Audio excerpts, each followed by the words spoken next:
بسم الله الرحمن الرحیم. السلام علیکم. سنټر پوینټ سره زه محمد فهیم. اسلام آباد کې نن سبا مونږ ګورو چې ډېرې زیاتې مسلې مخې ته را روانې دي. قتل هم کیږي لګیا دی، ډزې هم کیږي لګیا دي او خلک مختلف کمرو کې دننه ننوځي. د هغې ویډیوز هم مخې ته راځي چې بیا هغوی هلته کې زنانو سره جنسي زیاتي هم کوي. لږ څه وړاندې هم یو خبر مخې ته راغی چې هم اسلام آباد کې ښځه خاوند په یو بل باندې فایرنګ وکړه، دواړه زخمیان دي، هسپتال ته ورسېدل. پته نه چې آخر دا اسلام آباد دا خلک کم طرف ته روان دي او څه کیږي لګیا دي. او نن به مونږ هم په دغه پروګرام کې د اسلام آباد هی یو کیس باندې خبره کوو، په یو واقعه باندې خبره کوو کومه چې ډېره زیاته هایلایټ شوه او ډېره زیاته مخې ته راغله. دغه واقعه څه وه؟ دغه واقعه کې آخر شوي څه دي او ډېر داسې سوالونه کم چې زمونږ په ذهن کې هم دي. کوشش به کوو چې دغه پروګرام کې د هغې سوالونو جواب مخې ته راوړو. او نن به مونږ خبره کوو په دغه پروګرام کې د نور مقدم حوالې سره، کومه چې یو سابق سفارتکار لور وه او دغه اسلام آباد کې هغه قتل کړې شوه. او نه صرف قتل کړې شوه بلکې د هغې د لاش بې حرمتي هم وشوه. دا هر څه مخې ته راغلي دي او تر اوسه پورې د پولیس وینا ده چې دغه کیس کې چې کوم نامزد ملزم دی ظاهر جعفر، هغه هم گرفتاره شوی دی او د هغه مور پلار والدین هغوی هم گرفتاره شوي دي. او بیا نن د هغوی پیشي هم وه او د پیشۍ نه پس هغوی 2 ورځو لپاره په ریمانډ باندې پولیس ته حواله شوي دي. خو صرف دا واقعه نه ده، د واقعې سره زمونږ پوره معاشره په 2 حصو کې تقسیم شوې ده. څه خلک د نور مقدم انصاف مطالبه کوي لګیا دي او څه خلک عمده وایي چې دا نور مقدم ولې د سړي سره تله، یو نامحرمو یو پردی کس و، هغه سره هغې پای کمره کې دننه هغې فلیټ کې دننه څه کول او بیا هغه هلته کې قتل کړی شوه. کم حده پورې هغه هلته تللی شوه، ولې هغه هلته لاړه، ټوله شپه هلته کې وه. د هغې د مور پلار د خپلې ځوانې لور تپوس ولې نه کو او دغه هلک چې ټوله ورځ دغې جینۍ سره و، ټوله شپه د جینۍ سره و، د ده مور پلار هغه وخت کې چېرته و، هغوی ولې تپوس ونه که. دا سوالونه هم مخې ته را روان دي. خو موږ به خبره کوو د انصاف حوالې سره او بیا دغه چې کوم معاشره تقسیم دی په هغې به هم موږ کوشش کوو چې لږه رڼا واچو. اسلام آباد پولیس ته د وخت کې مختلف چیلنجز مخې ته دي او د هغوی چې کومې مسلې دي کوم چې د وخت کې هغوی کوشش کوي چې هغه حل کړي. ټولو نه پهله یو ویډیو مخې ته راله چې همدغه اسلام آباد کې یو کمره کې دننه هلک او جینۍ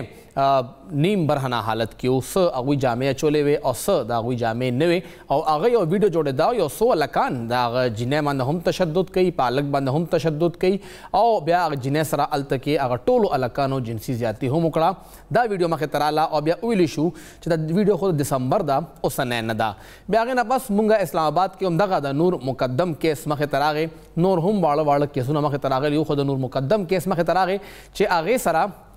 د هغې یو ملګری و او هغه ویلي کېږي دا خبرې دي چې هغه د اسلام نه بهر ووته او بیا دغې جینۍ ته هغه د واده پیشکش کړو، دی ورسره واده نه کو او دا جینۍ بیا هغه هلته قتل کړه، سر یې کټ که او بیا د هغې لاش بې حرمتي هم هغوی وکړه. دې سره سره موږ وکتل چې یو بله واقعه حیدرآباد کې مخې ته راله چې کله خاوند خپله ښځه دومره ووهله، دومره یې وټکوله چې د هغې هلته کې مرګ وشو، هغه هم هلته کې قتل کړې شوه. یو بله زنانه هلته کې قتل کړې شوه. بیا هغې نه پس موږ ګورو چې درېیمه واقعه کوم چې ما لږ ساعت وړاندې ذکر وکړه هغه هم مخې ته راغله چې ښځه خاوند په یو بل باندې فایرنګ کوي لګیا دي او بیا دواړه زخمیان کیږي او دواړه هسپتال ته رسي لګیا دي. نن مونږه پروګرام کې څنګه ما ذکر وکړ چې نور مقدم کیس حوالې سره به خبره کوو او چې کوم د نور مقدم دغه کیس دی دغه کیس حوالې سره تر اوسه پورې چې کوم اپډیټس دي هغه دا دي چې دغه دواړه ملزمان چې دي هغه عدالت ته پیش کړی شوي دي، درې واړه د هغوی مور پلار هم، او ویلي کېږي دا چې د ملزم نه تمانچه هم هغوی برامد کړې ده، هغه هم ملاو شوی ده. موبایل فون تر اوسه پورې نه دی برامد شوی چې هغه د هغه ملاو شي او جسماني ریمانډ د هغې استدعا کړی شوی وه او 2 ورځې جسماني ریمانډ چې کوم دی هغه عدالت ورکړی دی او پولیس ته حواله کړی دی. دغه ملزم ظاهر جعفر د وخت کې پولیس سره دی. هغې سره سره موږ وکتل چې د هغوی مور پلار چې دي د دې هلک چې کوم والدین دي هغه هم گرفتاره کړی شوي دي او د مقتولې د نور مقدم چې کوم والد صاحب دی د هغوی وکیل شاخاور صاحب هغوی میډیا سره خبرې کړي دي. نن هغوی دا وینا کړې وه چې د موبایل ریکارډ ډېر زیات ضروري دی چې دغه هلک آخر نور مقدم سره کله څه وخت کې رابطه وشوه او څه وخت کې هغه راغوستلی شوه، بیا آیا دا پخپله خوښه راغلی وه، په زبردستۍ راغوستې شوې وه، څه بانه باندې راغلی وه یا څه صورتحال و، هغه هر څه ډېر زیات ضروري دی او د پولیس تفتیش کې هم دا هر څه راتلل ډېر زیات ضروري دي. زموږ کوشش دا و چې مونږ د ایس ایس پی اپریشن کوم چې د اسلام آباد دی عطا الرحمن صاحب هغوی سره رابطه وکړه، خو هغوی ظاهري خبره ده یو اهم میټینګ کې دي، ویلې کېږي چې وزارت داخله کې همدغه کیس حوالې سره ولې چې ډېر زیات هائی پروفایل کیس شو هغې کې هغوی مصروفه دي، ځکه هغوی مونږ له هغسې ټایم رانه کړ. بیا هغې سره سره مونږ وکتل، کوشش یې وکړ چې مقامي کوم شاهد زمان صاحب د دغه علاقې ایس ایچ او دی هغه سره مونږ خبره وکړه، هغه ویل به کوشش کوم چې ټایم درکړم، خو هلته کې چې کوم صورتحال او بیا هلته کې کم اجلاسونه روان دي د هغې د وجه نه هغه هم مونږ له ټایم رانه کړی شو او بیا هلته چې کوم صورتحال دی هغه مونږ مخې ته راوړو دپاره کوشش کوو لګیا یو چې د هغې ځای مقامي چې کوم صحافي دی هغه سره مونږ خبره وکړو، کوم چې کرایم رپورټرز دي هغوی مونږ له ټایم راکړي او مونږ سره خبره وکړي چې آخر دغه صورتحال څه هلته کې څه مسله روانه وه، هلته کې آخر څه شوي وو، دا ټول کیس چې کوم مخې ته مونږ ته روان دی مونږ ته ښکاري لګیا دی آیا دا دومره سمپل کیس هم او که نه و، ولې چې پرون مونږ کتې چې اسلام آباد کې هی د زنانو حوالې سره وومن ډیموکریټک فرنٹ دا یو تنظیم دی، هغوی هم مظاهره کړې ده، احتجاج کړی دی په ډي چوک کې او د هغوی چې کومه مشري وه هغه عصمت رضا شاهجهان بیبي کوله، هغوی هم دا مطالبه کړې ده چې دغه کم ملزم دی هغه ته د سخت نه سخته سزا ورکړی شي او چې کوم د زنانو حوالې سره مونږ پالیسیانې ګورو لګیا یو هغه پالیسیانې د دوباره د سر نه کتلو ضرورت دی. دا هغوی وینا کړې ده چې تاسو کوشش وکړئ چې دا هر څه مونږ سر نه دغه ټول چې کوم پالیسیز دي هغه وګورو. دې وخت کې مونږ سره د اسلام آباد مقامی صحافي او د سما ٹی وی کورسپونڈنٹ د کرائم رپورٹر نور الامین دانش صاحب ٹیلیفون لارے موجود دے. نور صاحب بہت بہت شکریہ، آپ نے مشرق ٹی وی کو وقت دیا اور جس طرح میں نے ذکر کیا اپنے ابتدائیہ میں بھی کہ پورے ملک کی نظریں اس وقت نور مقدم کیس کی جانب ہیں اور وہاں دیکھا جا رہا ہے کہ کب کہاں کیا ہو رہا ہے، اور بطور کرائم رپورٹر آپ نے یہ کیس شروع سے کور کیا ہے. تھوڑا سا ہمارے سننے والوں کے لیے اگر یہ ایکسپلین کریں کہ آخر یہ پورا واقعہ تھا کیا، پولیس کے پاس کیا رپورٹ ہوا ہے اور اب تک اس حوالے سے کیا پیش رفت ہو سکی ہے؟ جی بہت شکریہ. واقعہ کچھ یوں ہے کہ یہ نور مقدم جو ہے اپنے فرینڈ، یہ جو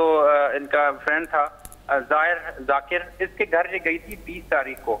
اور اس سارے معاملے کی جو ہے علم تھا اس کے گھر والوں کو بتا کر وہ گئی تھی. یہ جب وہاں پر پہنچتی ہے تو اس کے بعد یہ 1-1.5 دن وہاں پر رہے ہیں، جس کے بعد ان کی آپس میں کسی بات پر طلق کلامی ہوئی شاید، اور اس کے بعد جو ملزم ظاہر ہے اس نے یہ اتنا اندوناک واقعہ پیش آیا، جس کے بعد ہوا کچھ یوں کہ جو ملزم ہے اس نے اس خاتون کو مارنے کی جب کوشش کی تو اس نے چھلانگ بھی لگائی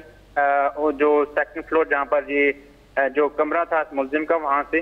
اس وقت جو وہاں پر موجود گارڈ تھے اور جو لوگ تھے اس نے چیخ و پکار بھی سنی نور مقدم کی، لیکن کسی نے اس کو ہیلپ نہیں کی، کسی نے بھی آ کے اس کو ریسکیو نہیں کیا. اس کے بعد ملزم نیچے آتا ہے اور وہ لے کے اس خاتون کو پھر کمرے میں جاتا ہے، اور جس کے بعد اس نے اس کو قتل کر دیا. پوسٹ مارٹم رپورٹ جب آتی ہے تو اس میں یہ چیز سامنے آتی ہے کہ جو ملزم ہے اس نے نہ صرف اس کا گلا جو ہے وہ سر اس کا کاٹا ہے، بلکہ اس نے چاقو اور چھریوں سے اس کے جسم پہ ڈفرینٹ جگہوں پہ اس نے ٹارچر بھی کیا. تو بڑے اندوناک طریقے سے اس نے اس کا مرڈر کیا ہے. اس کے بعد جو تھراپی ٹیم تھی وہاں پر، جو سکیٹرسٹ تھے وہ بھی وہاں پر پہنچے اور ریہیب کی ٹیم وہاں پر اس کو کال کی گئی، تو انہوں نے آ کے اس ملزم کو قابو کرنے کی جب کوشش کی تو اس نے ریٹیلیٹ کیا.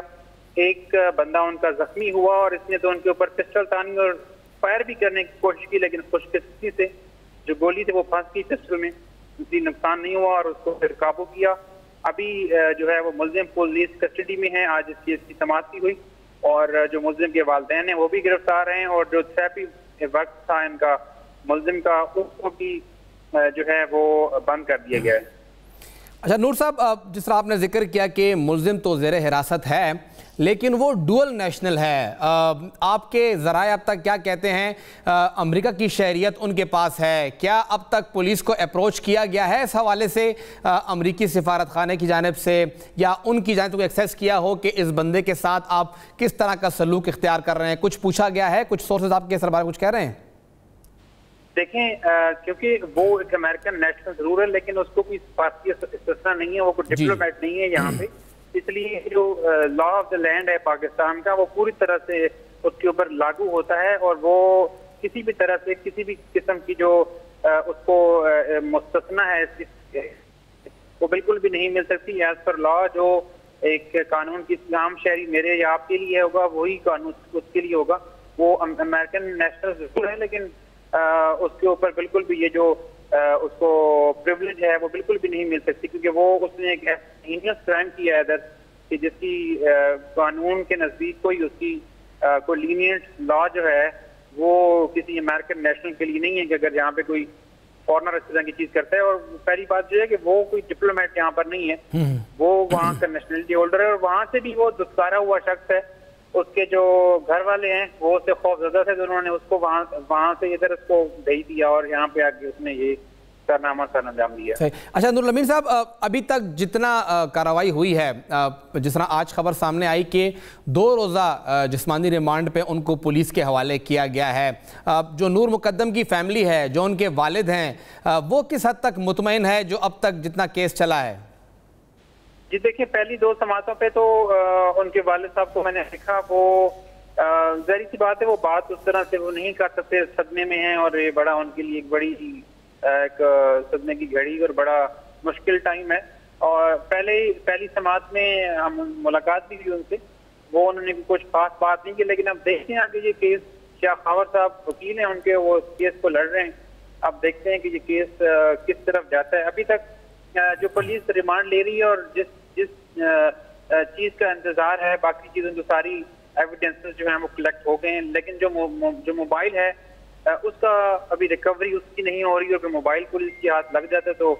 یہ ساری انویسٹیگیشن بڑا بریک تھرو ہوگا. آخری سوال نور صاحب, ہم دیکھ رہے ہیں کہ اسلام آباد جیسے چھوٹے سے شہر کے اندر چند لاکھ آبادی کا شہر ہے, لیکن مسلسل کرائمز سامنے آ رہے ہیں. کچھ روز قبل ایک کمرے کے اندر ایک ویڈیو سامنے آئی جب ایک پورا گینگ تھا, ایک جوڑا وہاں پر موجود تھا, ان پر تشدد ہوا, وہاں پہ ان کا زیادتی کی گئی, وہاں پہ جو خاتون تھی. پھر نور مقدم کا کیس ہوا, اور کچھ دیر قبل میاں بیوی نے ایک دوسرے پر فائرنگ کر دی. اوورآل اسلام آباد میں کیا چل رہا ہے؟ اتنا اچانک سے کرائم ریٹ بڑھنا کیا سمجھتے ہیں, کیا وجہ ہو سکتی ہے؟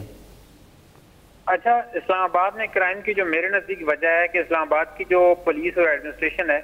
یہ ڈپلومیسی کا شکار ہے. پولیس جو ہے یہاں پر کوئی فل کی سٹینڈ نہیں لے سکتی. پولیس کے ہاتھ بندے ہوتے ہیں, کسی پہ ہاتھ ڈالتی ہے کوئی, تو یہاں پر بڑے بڑے مگرمچھ رہتے ہیں, آپ جانتے ہیں بہتر طریقے سے. تو پولیس اس طرح کھل کے کام بھی نہیں کر سکتی, اور شاید ان کی ایسی پریکٹس ہوتی ہے جو بھی کوئی آفیسر جہاں پہ آتا ہے نئی ویژن کے ساتھ, نئے اس کے ساتھ, لیکن جب یہاں پر آتا ہے یہاں کی پریکٹس دیکھتا ہے, یہاں کی مسئلے دیکھتا ہے, تو اس کے بعد وہ جو ہے اس سسٹم کے ہاتھوں جو ہے مجبور ہو جاتا ہے.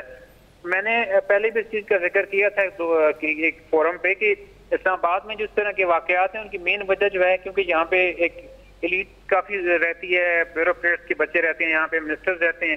تو یہاں پہ پارٹیز کا بڑا رواج ہے. وہ ایک کسٹم بن گیا اسلام آباد کا کہ ویکینڈز پہ پارٹیاں ہوتی ہیں, یہ اس طرح کے بچے وہاں پر جاتے ہیں, تو اس کا بڑا ایک نیگیٹو امپیکٹ جو ہے وہ پڑتا ہے پورے سسٹم کے اوپر, اور اس کے بعد اس طرح کی چیزیں جو ہیں وہ سامنے آتی ہیں. تو میرے خیال میں اگر پولیس چاہے تو انہیں سب پتہ ہے ان تمام چیزوں کو کنٹرول کیا جا سکتا ہے, لیکن اسلام آباد پولیس اور ایڈمنسٹریشن کی سب سے جو ایک عجیب چیز ہے وہ یہ ہے کہ یہ ان کو جو جس طرف ہانکتا ہے, جو چیز سوشل میڈیا کے اوپر وائرل ہوتی ہے یہ اس طرف چل پڑتے ہیں. سسٹم کی مضبوطی کے اوپر کام نہیں کیا جا رہا, یہ ایونٹ ٹو ایونٹ پولیسنگ چل رہی ہے, یہ جو ہے یہ پوسٹ کرائم جو ہے چیزیں ہیں وہ چل رہی ہیں. پری کرائم اس چیزوں کو اوور کم کرنے کے لیے کوئی ہم اسٹریٹجی ہمیں نظر نہیں آ رہی, نئے وزیر داخلہ کی طرف سے یا نئے آئی جی کی طرف سے. بہت شکریہ نور الامین دانش صاحب, آپ نے ہمیں وقت دیا. تصور دل چھے اغوی پورا ایکسپلینیشن ورک چھے آخر یو خود کیس کیسے صورتحال ہو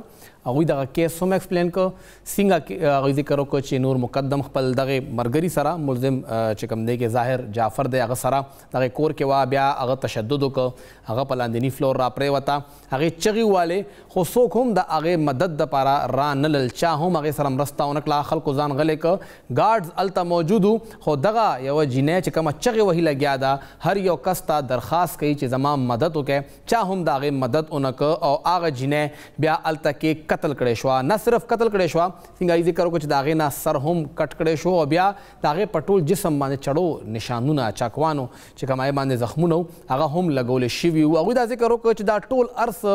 ځکه کېږي لګیا دي په دغه اسلام آباد په ښار کې چې پولیس ډېر زیات کمزوری دی. د پولیس هغه ګرفت نشته دی په دغه جرمونو کنټرول کولو دپاره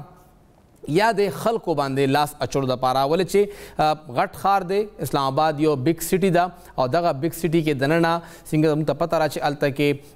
منسټرز هم موجود دي، هلته کې ډیپلومیټس ډېر زیات موجود دي، مضبوط خلک ټول دغه اسلام آباد کې اوسیږي او بیا ماسخوتن کې هلته کې په ویکینډز باندې دغه هر څه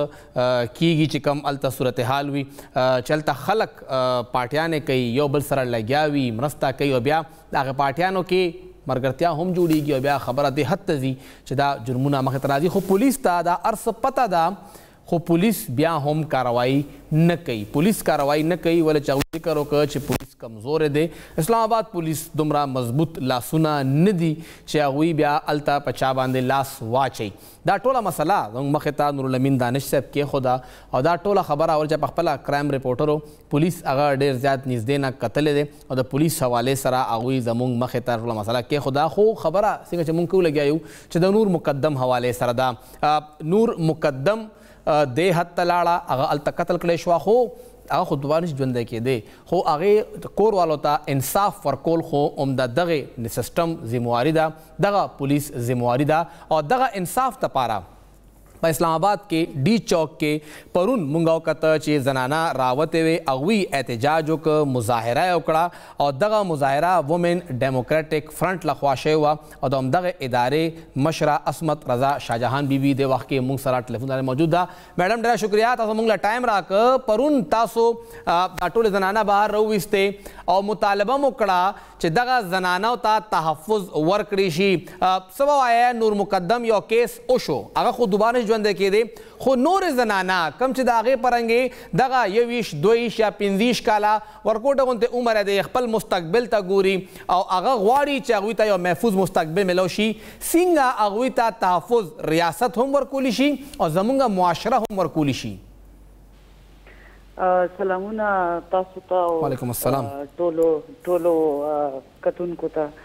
او ډېره مننه چې تاسو زمونږ موقف اخیستلو دپاره رابطه وکړه. داسې ده چې پرون هم په پنډۍ کې یو ښځه چې ده هغې هم سر قلم کړی شو، ووژله شوه سره د ماشوم او نن هم لکه مونږ چې کله دا جلوس کوو پرون په ورځ کې په حیدرآباد کې یو ښځه چې د هغه خپل خاوند چې ده ژوندی وسوځوله او د هغې سره 14 میاشتو ماشوم هم چې دی هغه هم په اور کې وسوځېده. خبر دا ده چې کله هم دا مونږ دا فکر لرو چې دا د کووډ نه غټ بحران دی. کووډ نه به دومره خلک نه مړه چې څومره په دې تشدد کې دا خلک ښځې مړې کوي. هغې وجه دا ده چې زمونږ ریاستي نظام او زمونږ سماجي نظام دواړه چې دي هغه د داسې صفاکانه د ښځو د صفاکانه قتل چې نن سبا انګریزي ژبه کې ورته وایي فیمیساید، لکه څرنګه جنوساید چې د کام د وجې چې ته ستا مخصوص یو کام د هغې د وجې د خلک وژني، دغه رنګې ستا یو مخصوص صنف دی، د صنف په بنیاد چې ښځې وژلې کېږي. نو فیمیساید چې دی پاکستان کې یو بحران دی او خلکو ته د زمونږ ریاستي نظام کې لاره موجوده ده. پاکستان کې ریټ اف کنوکشن چې دی هغه 0 دی، چا ته هم اوسه پورې سزاګانې نه دي شوې او د جینۍ کور والا چې دي هغوی هم بس پیسې واخلي او کیس واپس کړي، اکثر مطلب زیاتر کیسونو کې پر هغه څوک رپورټ نه کوي چې رپورټ هم کړي، جرګې پکې وشي، عدالتونو باوجود جرګې وشي.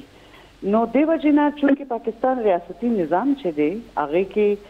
دغه ټولې مطلب د لارې شته موجودې دي او عوام کې همدغه قاتلان ګرځي، روزانه خلکو سره ملاویږي او ښه ریګولر ژوند کوي. هغوی ته هم خلک داسې بد نظر باندې نه ګوري چې مطلب آیسولیټ کړي چې ته مجرم یې، موږ تا سره ښې بدې نه کوو. نو چونکې نظام کې لارې موجودې دي دې وجې نه موږ دا وایو چې په ملک کې هر کم بحران راشي د هغې ذمه داري په ریاست باندې بالکل ریاست باندې وي. اوس اوس دا چې ریاست چې دی هغه د ښځې خلاف ولاړ دی. ریاست چې دی د هغې په جړو کې نرواکۍ نظام ناست دی. ای مطلب دا دی چې سړی نارینه چې هر جرم وکړي د ښځې خلاف ریاست به هغه سره ولاړ وي، ښځې سره به نه وي ولاړ. او که قانون هم جوړ هم کړي نو شته قانون چې د هغې کې کمې ښځو ته دغه میلاو دي. میډم زما همدغه تپوس دی، تاسو څنګه ذکر وکړه چې جرم وشي نو معاشره سړي سره ودرېږي. د نور مقدم معامله کې هم دغه چې کوم د خلکو تپوسونه دي، سوالونه دي چې دا جینۍ د سړي سره ولې تله، څوک دا تپوس نه کوي چې د سړي دا جینۍ ولې وجله، خو دا تپوس هر یو کس کوي چې دا ورسره تله ولې. آخر مونږ د معاشره کې دې حد ته ولې لاړ شو چې یو ځان زموږ دپاره دومره قیمتي نه وي، خو د هغه زنانه باندې سوال کول زموږ دپاره ډېر زیات ضروري شي. ولې مونږ د زنانو تحفظ دپاره خبره نه کوو؟ خبره ده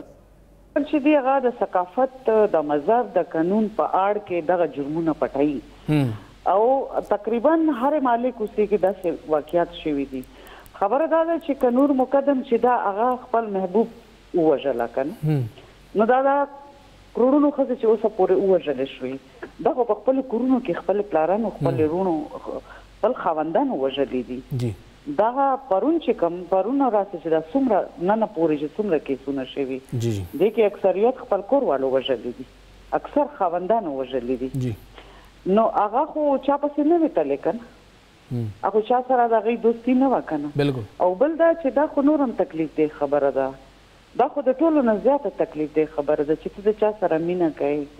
هغې انسان کې دلنه کم رقم زناور ناست دی. نو دا دې حد ته سوال دغه دی چې دې حد ته دا معاشره چا راوسته. دغه واقعیات چې وشو چې سرونه ترې پرې کوي، دا ثقافت د کوم ځای نه راغی؟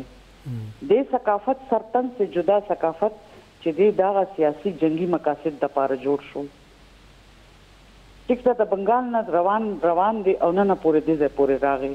سرتن سے جدا. دا ثقافت د مقاصد دپاره، سیاسي جنګي مقاصد دپاره جوړ و او نن په هر کور محلې ته هغه ثقافت ورسېده. میډم تاسو ګڼئ چې دا آیا څه ذهني مریض دی دا سړی یا نور سړي هم؟ ولې تاسو څنګه ذکر وکړه چې نور خو خاوندانو د هغوی خو دا ذمواري وه د اسلام مطابق هم چې اب د ښځې تحفظ کوي، دا د هغه په نکاح کې ده او هغه بیا ښځه وجني او دې حد ته وجني چې سر ته قلم کوي. بالکل دغه دا چې مطلب ما بیا دغه خبره وکړله چې ظلم دا دی چې ټول خلک او ریاستي نظام د خپلو کې ملاو دي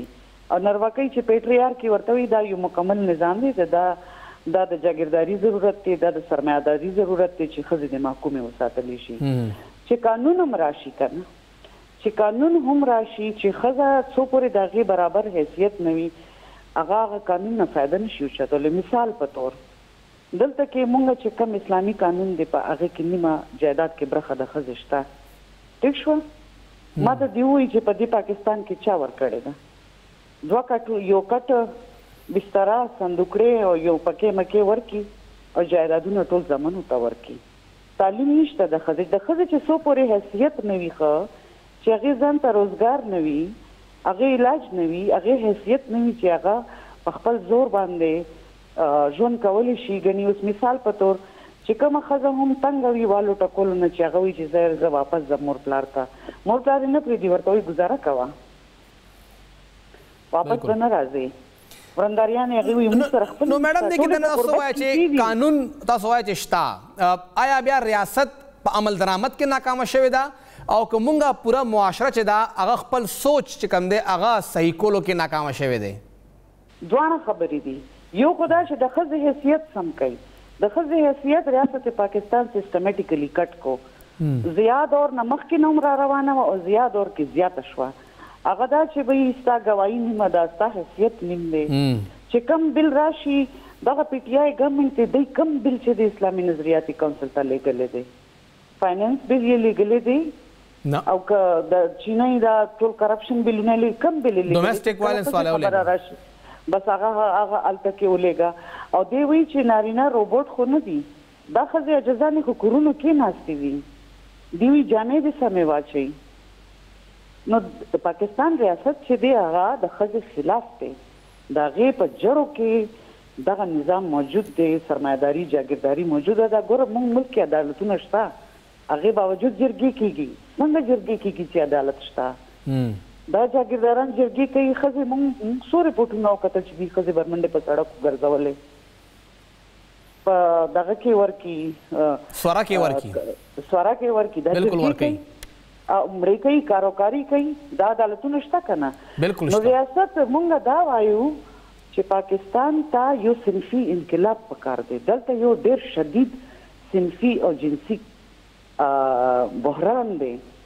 مطلب په مدرسو کې ماشومان هم څوک نه پرېږدي. لکه دا وایي چې پورا نظام چې دی هغه ریویمپ کولو ضرورت دی، ون بای ون باندې کار نشي کېدی، دې نه بغیر کار نه کېږي. دا هغه سماج چې دی دا بالکل موږ دا وایو چې دا روټن دی، یعنې کې بالکل سوځېدلی ختم دی. مطلب فرسوده نظام تاسو دا ویل غواړئ. ریاست وایي چې فحاشي ښځې فحاشي کوي، د ریپ نه زیات به فحاشي بله څه وي. دا ریاست د خپل د فحاشي تعریف خو بدل کړي که نه، ښځې ته د برابر درجه ورکړي، بیا دې وګوري. عصمت دیوی زنانه خو دی وایي چې فحاشي کوي، خو د 3 کالو 4 کالو ماشومه کمه فحاشي کوي. شکریه زموږ ټایم راکړه. موږ وکتل چې په دغه خیبر پښتونخوا کې، دغه پنجاب کې، دغه سندھ کې د 2.5 کالو ماشومه هم چا نه ده پرېښې. جامو خبره عمران خان صاحب کوي، وزیر اعظم کوي، خو هغه ماشومې جامې د کم ځای نه دي چې بیا هغه هم څوک نه بخي. هغه روانیږي سپارې سبق دپاره او لاره کې هغه بیا دغه هوس سره ښکار شي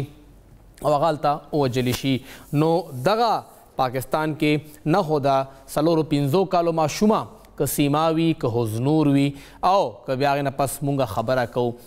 دغه زینب حوالې سره هغه محفوظه ده، او نه بیا دغه ځای کې د پنډۍ هغه 15 کلنه ابی هم وه چې دا یې په کور کې ننوتل او هغې سره جنسي زیاتي وکړه. نو بیا نور مقدم رنګځوانه جینۍ به څوک پرېږدي. نو دغه مسلې په دغه پوره سیسټم کې شته او دا سیسټم نه سترګې پټول چې کوم دی هغه بیا سیسټم نور هم خرابول دي. خیر دې کې به نور څه خراب شي، خو سیسټم خراب دی او دا پوره ریویمپ کول غواړي. کرونا صورتحال هم دې وخت کې د کنټرول نه بهر شوی دی، باغې به خبره کوو خو یو وړې شان دمې نه پس.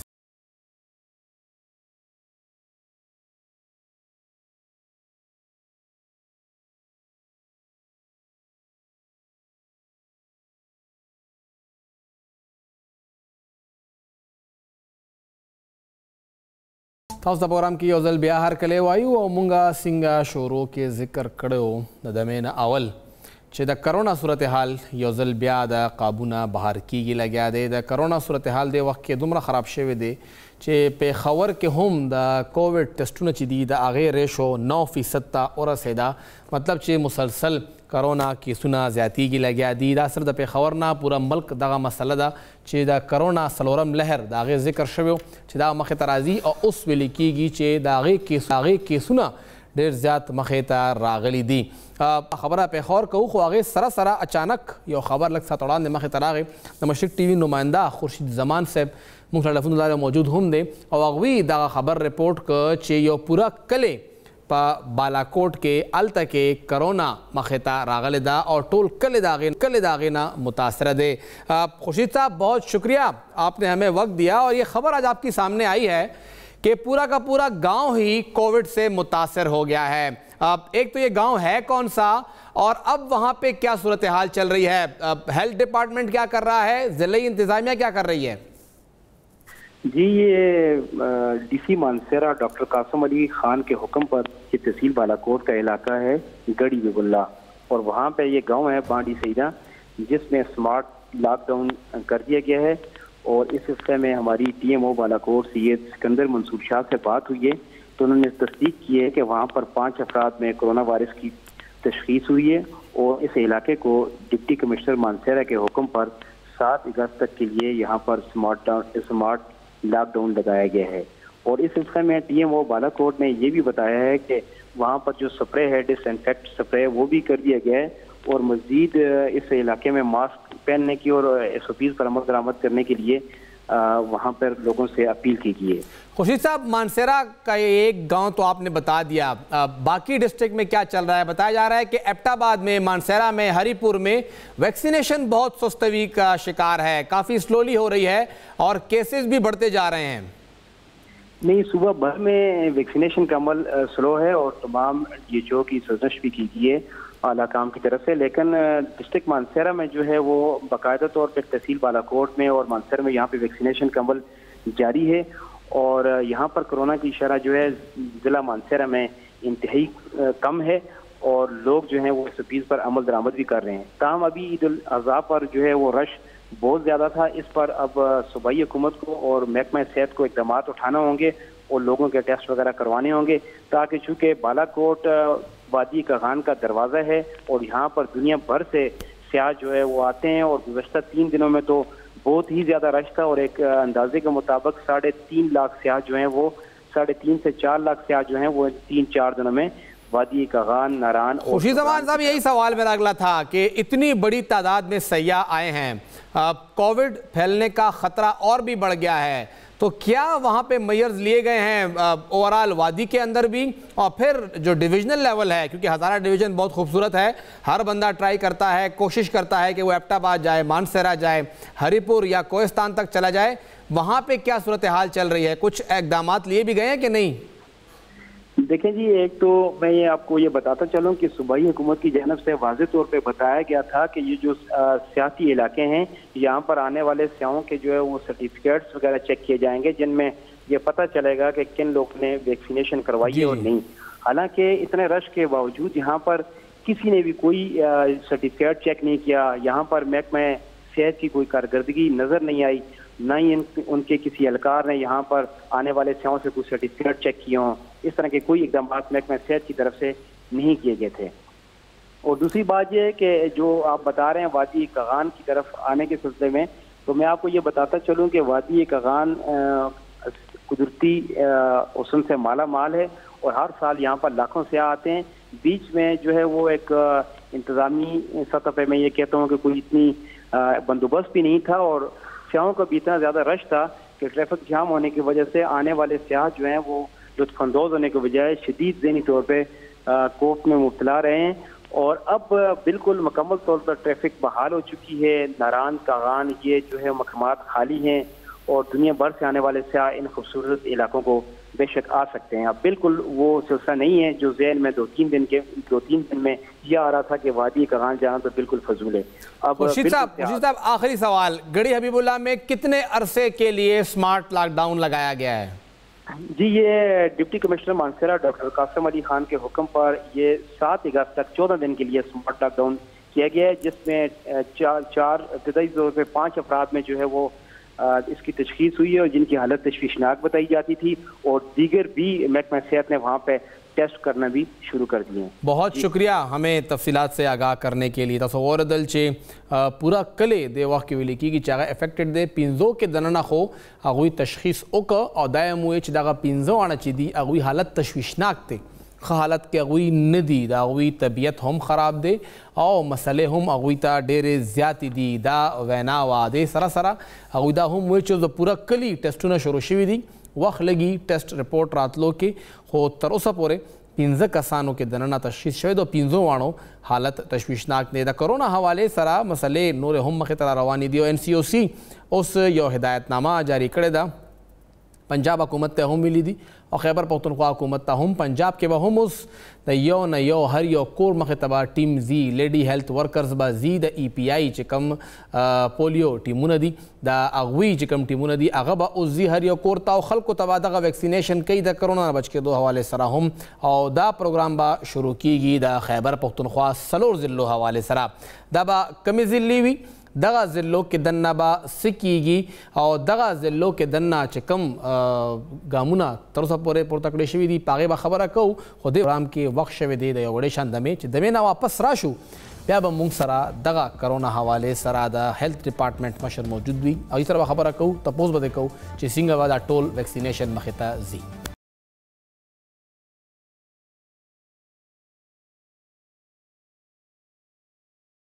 پروګرام کې یو ځل بیا هرکلی وایو او څنګه چې د مې ناول مونږ خبره کوله چې د کرونا صورتحال یو ځل بیا خرابېږي لګیا دی او د ټسټونو شرح چې ده هغه ډېر تیزۍ سره مثبت را روانه ده او چې دغه کیسونو شرح مثبت زیاته راځي نو بیا یره هم زیاته خورېږي سختي هم بیا حکومت زیاته کوي اوس دا خبر مخې ته راغلی دی چې د خیبر پښتونخوا حکومت NCOC نه چې کوم هدایات مخې ته راغلي وو د هغې نه پس 4 ډسټرکټه مانسیرا ابتاباد پیښور او بیا هغې سره مردان دغه 4 ډسټرکټو کې به هر یو کور ته ټیم ځي او هغه به بیا خلکو ته ویکسینیشن تقریبا 400 او د 80 نه زیات ټیمونه به جوړیږي هغه به هر یو کور ته ځي او دا به دغه 4 ډسټرکټه نه بیا په نیکسټ فیز کې 400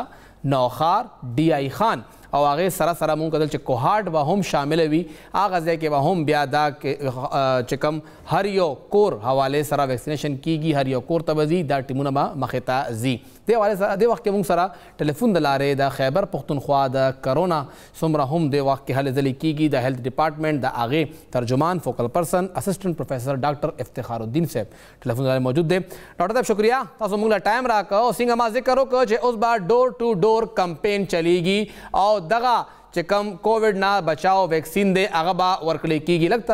تفصیل شیئر کړئ چې تفصیلات څه دي څنګه به شروع کیږي څه طریقې کار به وي ټیمونو کې به څوک وي او کله به دا شروع کوئ بیسیکلی جی کوم چې لیډي هیلث ورکر پروګرام دی کوم چې کور په کور باندې هغې د پولیو ویکسین کوي دغه طریقې باندې به په دغه روډ میپ باندې به هغه طریقې کار باندې به دا ټیمان ځي کورونو ته او د هغې به ګوري چې چا ویکسین کړی دی او چا ویکسین نه دی کړی چې کوم خلکو ویکسین نه کړی د هغې سره هغې ډیټا چې کله انټر کړي د هغې شناختي کارډ نمبر انټر کړي نو هغې ته پته ولګي چې یاره دې کس ویکسینیشن نه دی کړی نو هغه کس به ویکسینیشن کېږي په دې طریقه باندې به دا ټیم شروع کوي او دا به کور ته ځي او د دې به ویکسینیشن کوي د دې خلکو ډاکټر صاحب شروع به د کوم ځای نه کېږي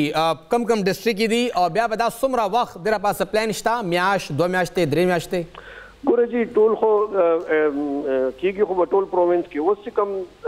NCOC کوم نوي هدایات دي چې کم ځای کې لاک ډاون شروع دي کم ځای کې چې کیسز ډېر زیات دي شروع سټارټ به د هغې نه اخیستلی کېږي کم علاقې چې لاک ډاون کېږي هغه د به فوراً ټیمان ځي او هغه ځای کې چې څومره خلک دی هغه به ویکسینیټ کړي لکه سپیسیفک ډسټرکټ نه دی چې کوم ځای نه کیس راځي همالته به بیا ویکسینیشن کېږي فی الحال چې کوم ځای لاک ډاونز کېږي که نه چې کوم ځای کې کیسونه تعداد زیات جی نو هغه ځای کې به کېږي اوورال ټول ډسټرکټس کې به شروع کېږي صحیح افتخار صاحب اکثر لا مونږ چې کله دا تپوسونه تاسو څنګه کوم ځای مونږ هم پوي کو چې څوک کووډ تیر کی هغه ته وایي چې ته 2 میاشتې پورې ویکسین مه لګوه نو تاسو وایئ چې کوم ځای نه کیس راشي هلته به ویکسینیشن کېږي آیا دا 2 میاشتې ګیپ اغستل دا څه زړه پالیسي وه WHO زاړه ګایډلاین و اوس نوې ګایډلاین راغلی دي مونږ خو جی کم کس چې معمولی کووډ تیر کی هغه خپل آیسولیشن نه بعد چې دی کم چې د هغه 10 ورځې یا 14 ورځې آیسولیشن دی د هغه نه بعد هغه چې دی ویکسین لګولی شي صحیح داسې څه ګایډلاینز زموږ د طرف نه دي تللي چې خامخا به 2 میاشتې چې دی خو کس انتظار کوي چې څنګه آیسولیشن ختم شي دی خپل فرست ډوز لګولی شي چې کم سویر کیسز دي کم چې هسپتالونو کې داخل او هغه مطلب هغې ډېر زیات تکلیف تیر کړی دی هغې لپاره 1 میاشت ټایم دی چې هغه به 1 میاشت بعد هغه ویکسین لګي چې کله هغه پوره ریکور شي دا بیسیکلی د ریکوري سره دی صحیح او دا کوم ذکر وکړو چې کوم ځای کې لاک ډاون لګي نو هلته کې به دغه ټیمونه ځي دا راته ووایه چې کوم دا ټیمونو سپرویژن دی دا به آیا ضلعي انتظامیه کوي یا به د هیلث ډپارټمنټ سره دا مخې ته ځي دا به کمباین ایفرټس باندې کېږي چې څنګه چې مخکې شوی او څنګه چې ډنګي کې شوی هیلث ډپارټمنټ او ډسټرکټ ایڈمنسټریشن کمباین ایفرټس روان دي جی او سره د وخت کې پوره صوبه کې ویکسینیشن صورتحال څه دی هیڅ لږ سستروي پکې مخې ته راغلی دا پیښور مردان ابټاباد او مانسیرا حوالې سره NCOC وایي چې هلته کې لږه سستي ده د ویکسینیشن حوالې سره ویکسینیشن چې کله چې د اختر راغی نو اختر کې ډېر زیات زموږ تقریبا د اختر نه مخکې 1 لاک ویکسین پر ډے ته 1 لاک ډوزز پر ډے ته رسېدلې وه او اوس چې کله اختر راغی نو د اختر د ورځو کې لږ شانتې کمې راغلی دی اوس بیا انشاءالله کوشش دا دی چې 1 لاک پر ډے ته چې دی نو د ویکسین ډوزز ورسي خو دې کې موږ ته د خلکو دغه ډېر زیات پکار دی چې خلک په دې کې همت وکړي او هغه د سنټرو ته لاړ شي او دا ویکسین ولګوي ځکه چې اوس خو 1000 پورې تقریبا ویکسینیشن سنټرز دي زموږ په صوبه کې او هر سړي ته دا سنټر ډېر نږدې دی PHU لیول باندې ویکسینیشن سنټر ورسېدو نو کور ته ډېر نږدې راغلی دی خو اوس لږ خلک همت وکړي د دې څلورم چپې د راتلو نه مخکې د دې د خورېدو نه مخکې که ویکسینیشن وکړي نو دا به بیا ډېره زیاته ښه وي خلکو ته به هم دومره تکلیفونه رسي او هسپتالونو کې به هم لوډ کم وي او اوورال چې کوم دا ویو دی د دې دا شدت بم دومره زیات نه وي ډاکټر صاحب مونږه په د کم 1 लाख هدف ته روزانه ویکسینیشن کول آیا مونږ دا اچیو کړی دی ولې چې کم ذریعے وای نو مونږه هارډلی 50 یا 55,000 یا میکسیمم 60,000 پورې تلیو نو آیا 1 लाख مونږ ته اچیو کړی دی دا اختر نه 3 ورځې مخکې جی 98,000 ها جی د یو ورځې ها او د وخت کې مونږه څومره کسان ویکسینیټ کړي دي دوه ډوز سره په صوبه کې یو ډوز سره تقریبا 22 लाख خلک ته 22 लाख نه زیات ته او د دوه ډوز سره تقریبا 8 लाख خلک ته 8 लाख سنگل ډوز تا او سر د وخت د ویکسین صورتحال سره د وجه ټیمونه کا هر کور تزي نو موږ ته ویکسین بیا زیات پکار وي کم ویکسین با اویلیبل وي او کم ټیمونه زی هغه ته با ویکسین ورکړل کیږي ساینوفارم ده ساینوویک ته پاکویک ته یا موډرنا زی کم ویکسین با اویلیبل وي پوره جی ویکسین سپلای چې دا هغه کې ایز اټ از سمون ته خټه مثلا نظر راغلی لک سورزو کې هغه ساینوفارم لک شانت شارټیج راغلی اوس هغه هم کمپلیټلی پوره شوی دی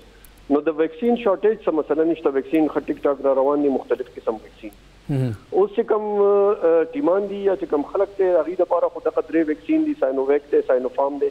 او پاکویک یا کنساینو ویکسین دي جی جی چې کوم خلک بهر ته ځي هغه خپل ډاکومنټ سره راشي او موډرنا ویکسین هغه په لګي هغه په هیلث فیسیلیټیز کې لګي نو اوورال ایز سچ د ویکسینیشن د شارټیج څه مثلا نشته څومره چې ټارګټ زیاتېږي څومره چې زیات خلک ویکسینیټ کیږي امر پسې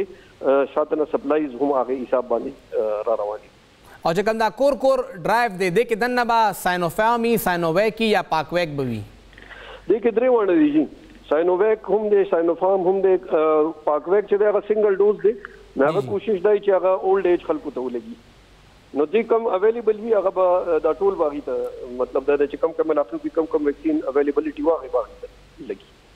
ډیره شکریہ ډاکټر افتخار الدین صاحب اسسټنټ پروفیسر او د کرونا حواله سره د خیبر پختونخوا ترجمان هم دی اغوی مونږ سره ټلیفون د لارې موجود او مونږ ته پورا تفصیلات شریک کړل چې د وخت کې په پوره صوبه کې تقریبا 22 लाख خلک دا د وینا وا چې هغوی ته سنگل ډوز لګېدلی دی یعنی یو خوراک هغوی لګولی دی او د 8 لکو نه زیاتو ته مونږ دواړه خوراکونه لګولی دي لکه چې هغوی